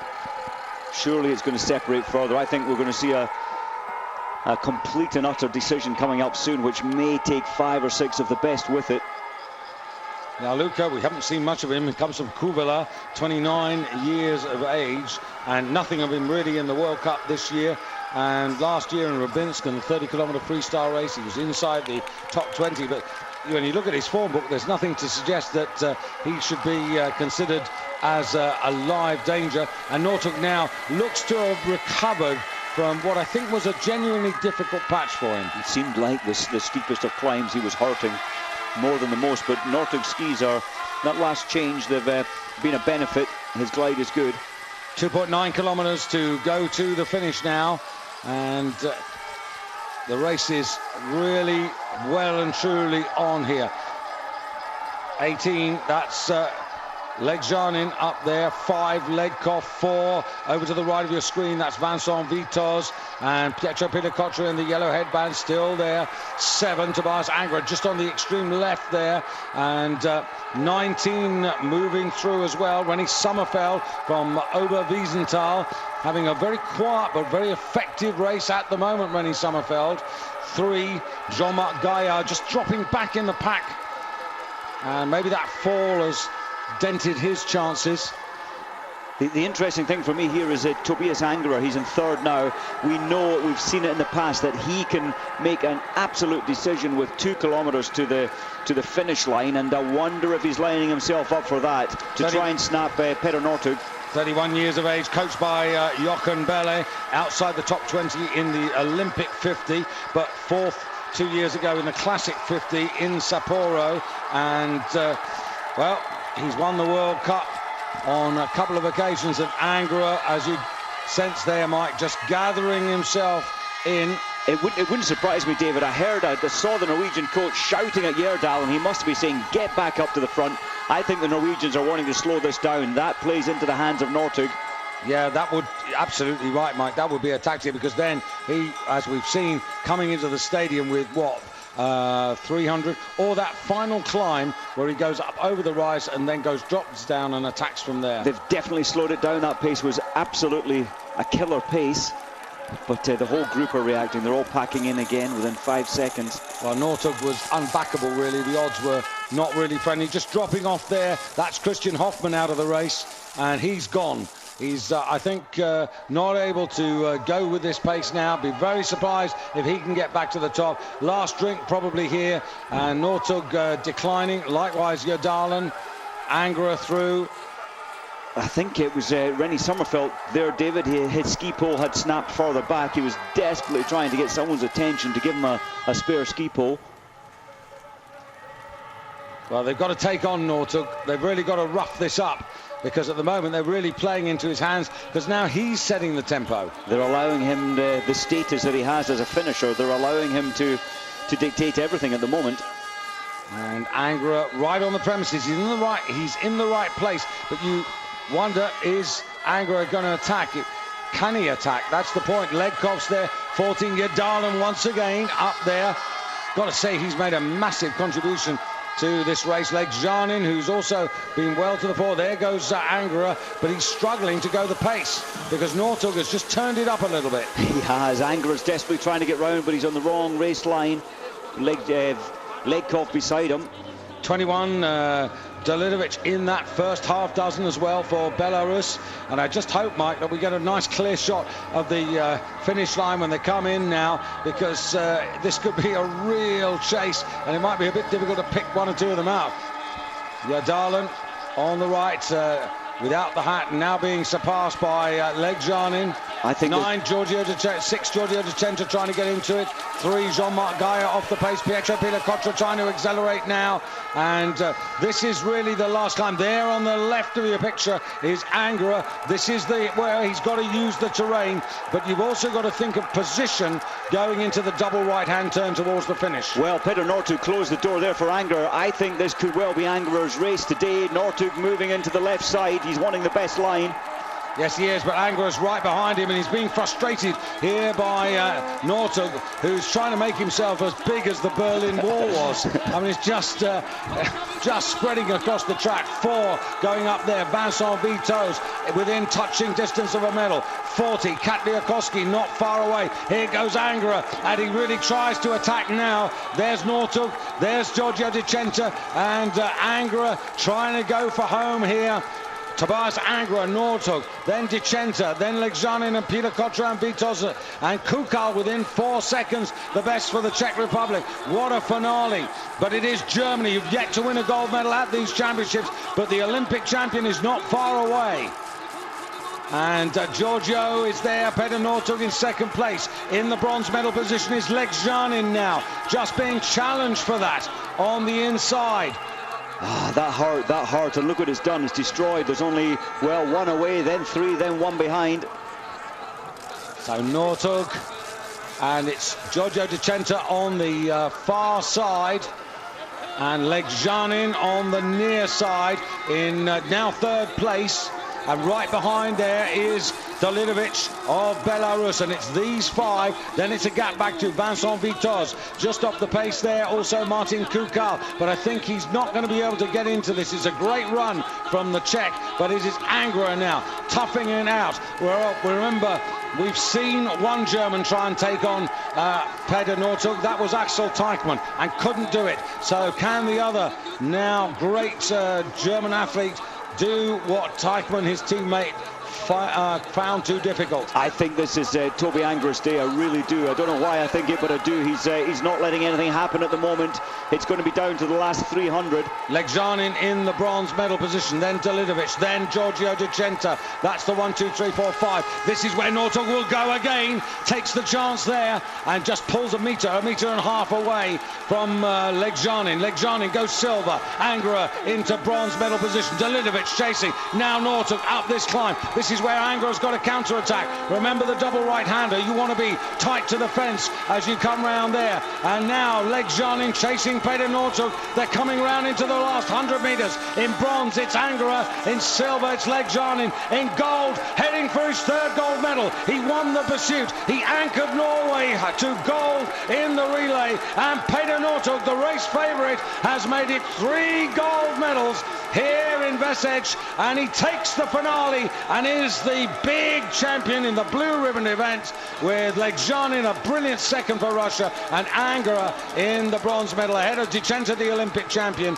and then Dalilovic. Sommerfeld, a great run from him ahead of Kukal. Nothing to be ashamed with that. That's a terrific effort from Martin Kukal. And well, I don't know what you say about Peter Northug. He can sprint and he can stay. That was fantastic. He had an amazing glide down off that final climb, and that took him 5 metres clear. That's all he needed was space. And this is what, you know, I was talking about Björn Daly in Nagano being flat on his face and out, and you know, he has not got anything. He was just on fumes coming down the 100. Just under 2 hours of 1,759 metres climbed within that 50 kilometre in 2 hours. You know, when you consider this course to the one in Val di Fiemme, which was so much easier in terms of terrain, to be inside 2 hours and only 5 minutes slower than what they did in 2003, I mean, that is just amazing. And Northug is just an incredible athlete. And they said, Mike, you know, when he was a junior, well, you know, this is the new Björn Daly, and, you know, he was, at that time, you know, very modest about it. But, you know, when you see that sort of performance, 3 gold medals here, and obviously giving Norway the top of the table position at these Nordic Ski World Championships, you've got to say that he hasn't reached the achievements of Daly yet. But if he goes to Vancouver in this sort of form and pulls it off there, well, who knows? He's in tears there, and he's put everything into this. He's only 23 years of age, and I'm just thinking back to the last Olympics when he took 3 gold and 1 silver at the Junior Worlds. All the press were saying, listen, this man is amazing, you should take him to the Olympics. But, well, the coaches had to stick to their selection at the time. Let's just quickly run down the finishing order. So Northug takes the gold for Norway, Legjanin for Russia, excellent run. Tobias Angerer, he did everything he could. Giorgio Dicenta, an excellent 4th as well. And Dalilovic of Belarus, the best for his country, in the top 5. Rennie Sommerfeld for Germany, that's a tremendous effort from him. Martin Kukal, given all the problems he has, to finish 9th in the pursuit and then come in to be 7th in the 50, he deserves a big pat on the back. He's really flown the flag for the Czech Republic here. Timo Katliakovsky ends up as the top Finn, ahead of Vincent Vitoz of France, and then Rehemar of Estonia. That's a very good performance from him, now beginning to realise the promise that he showed when he was a junior. And Pietro Pila-Cotra, well, he had every chance, but it's not been his championships. He was 11th ahead of Zorzi, who we never quite sure, Mike, whether he was a pacemaker or a contender. Yes, he set some of the early pace in 12th positions, only 11 seconds behind, though, for Zorzi. Jonier, perhaps a little disappointing down in 13th place. We thought it could be better than that. Tony Livers of Switzerland. La Luca up into 15th place for Finland. That's a worthy effort. And Babikov, despite all those falls for Canada, the best for his country, ahead of the Czech Republic's Yuri Magal, who also had a share of the lead. Legkov, when they turned on the tap, he couldn't go, and sadly, no medal for him. Remo Fischer, he led for a good chunk of the race, 19th, and Tor Ardjodalen, who certainly helped Peter Northug, completing the top 20.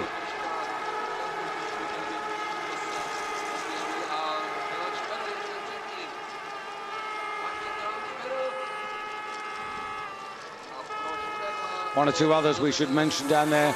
Yevgeny Dementiev, the Olympic silver medalist. It looked as if he was going to take a part, but ultimately ended up 25 seconds off the pace, just ahead of Jean-Marc Gaillard of France, and Tom Reichelt 50 seconds off the pace in the top 25, just ahead of Christian Hoffmann. Vail Nosiainen of Finland, 1:25. Marcus Hellner of Switzerland, 2 minutes off the pace, and the rest even further back. Well, Northug, 3 gold medals. Aine Kaiser Saarinen, 3 gold medals. He's certainly king of the tracks, isn't he? He certainly is, and it's that stinger, that incredible turn of pace for the final 200 metres, or even further out if need be. That's where Northug has managed to achieve it here, especially at these World Championships, and often in the World Cups.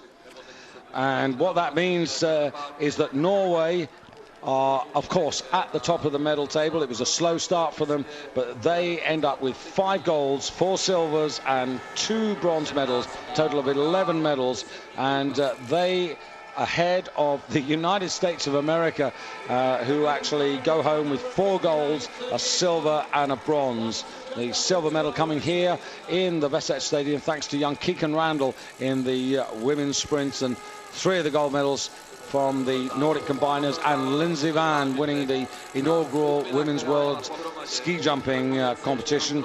Finland with 3 gold medals. Well, they're all down to Aine Kaiser Saarinen, with a little help from Virpi Koitinen from time to time. And Austria, 2 gold medals, one from Wolfgang Leutzel on the normal hill, the other one, of course, from the team just last evening.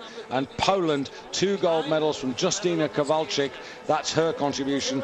Italy with 1, along with Switzerland. Andy Kutel on the big hill. Japan in the Nordic combined, and Estonia, Andrus Veerpalu. In all, 15 countries taking home medals from the 60 plus that competed here. It's a pretty healthy distribution of medals, but hopefully it'll be as big when we come to Vancouver next year. Well, Mike, as we've got a few moments here and we're going to stay for the flower ceremony, chance for you to reflect on the week, and who's got you excited I've got a feeling he's going to save Peter Northug. Yeah, absolutely. Especially he came into today's race quite tired. He's put so much into these championships, and it takes a great athlete to be able to turn it on and win again, especially over 50 kilometers, one of the youngest in the field, and so he is something special. Of course, Anna-Kaisa Saarinen as well. She was a little unlucky yesterday. She could well have gone off with her 4th medal. Her ski pole broke with just a couple of kilometers left in the 30. That changed things, so she has been outstanding as well. So Peter Northug, king of the tracks in the men's division. Anna-Kaisa Saarinen, the queen as far as the women cross-country races. So Nordic combiners, well, Todd Lodwick, the comeback kid. 2 years out after retiring at 2006 at the Holmenkollen, dressed in traditional Norwegian costume. Farewell, he said, knowing all the time that there was an itch and he would have to keep scratching it, and eventually he came back. And what a comeback, Mike, for a man who only picked up his skis and started spring training last year to master the hills and master the cross country and come back and grab 2 gold medals individually. Yeah, that was so impressive, and sometimes with a long break you do come back with a fresh mind. And then the Japanese Nordic combiners, they coming through to have that fantastic revival, and that was a huge moment for them.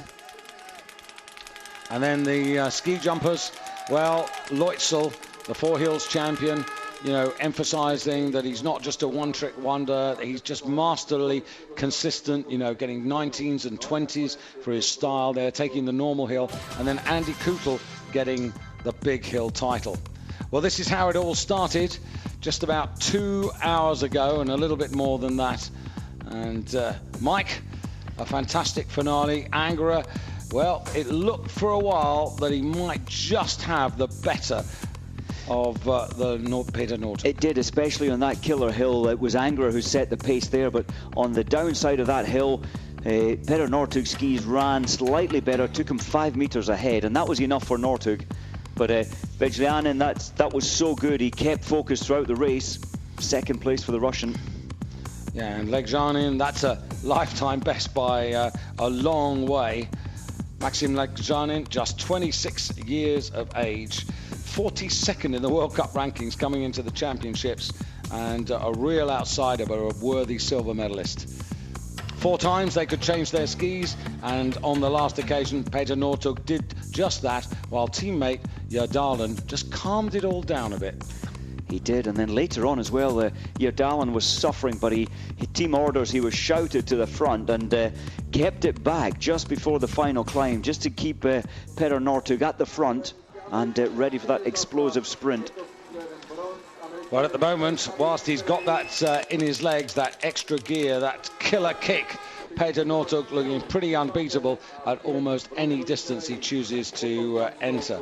There's no doubt, Mike, that he is a very effective racer, particularly in skate, not quite so in the classic. Remember, in the double pursuit he needed the pack to stay together so he could hunt them down over the freestyle second half, and they really played straight into his hands. But Peter Northug, at the age of 23, he's not beyond Delhi yet, but before his career's over he might well be pushing for all-time honours. But 3 gold medals here, the pursuit, the 50, and anchoring the Norwegian relay team. And well, they said at the press conference, well done to Peter. He made the team on that relay day.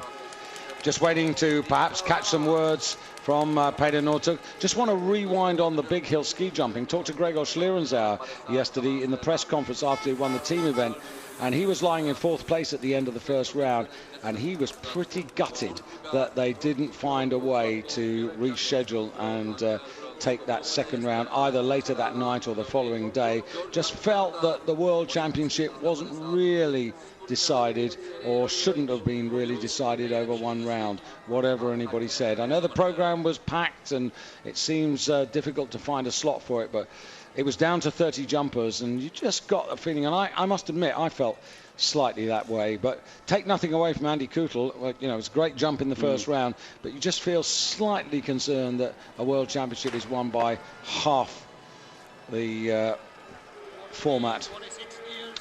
So, almost time for us to take our leave. We are hoping to get a word before we have to go from Peter Northug, but if we don't have that chance, just one or two thank yous. The first one to all of you at home for taking time over the last 10 days or so to be with Mike Dixon and myself. Much appreciated, and your thoughts as ever to us on ski@infovoice.de are always welcome. If we haven't answered all the questions, I apologise for that, but do keep sending them in. Just a quick pat on the back to the organisation. By and large, I think they've done a pretty good job. I think the International Ski Federation need to have a look at the schedule. I think it was a bit too compressed in one or two places, and it actually made it difficult, even as a spectator, to go from one venue to enjoy maybe the ski jumping up at Gjested on the same day. So that's something else I think they could look forward to. And, well, the one thing we didn't have, Mike, was Norwegian blue sky and sunshine. We hoped there was a burst on one day. I think it lasted for about 2 minutes, but it's been grey, but the spirits have been good here at Liberec. The next World Championships in the Nordic sports, Holmenkollen 2011, and even now they're getting ready for that. But before that, of course, it's the Olympic Games over in Vancouver, in the Olympic Park up there, which is all set after the dress rehearsals, and Eurosport will be live. And fingers crossed, Mike and myself will be fit and healthy and well, together with our colleague Patrick Winterden, and we'll be your hosts for that just under a year from now. Mike, final thought. It's been great. For me, the volunteers, 800 of them, have been brilliant, putting in so many hours for this to go on. Well, enjoy the rest of your weekend. From Mike Dixon and myself, David Goldstrom, bye-bye from Liberec.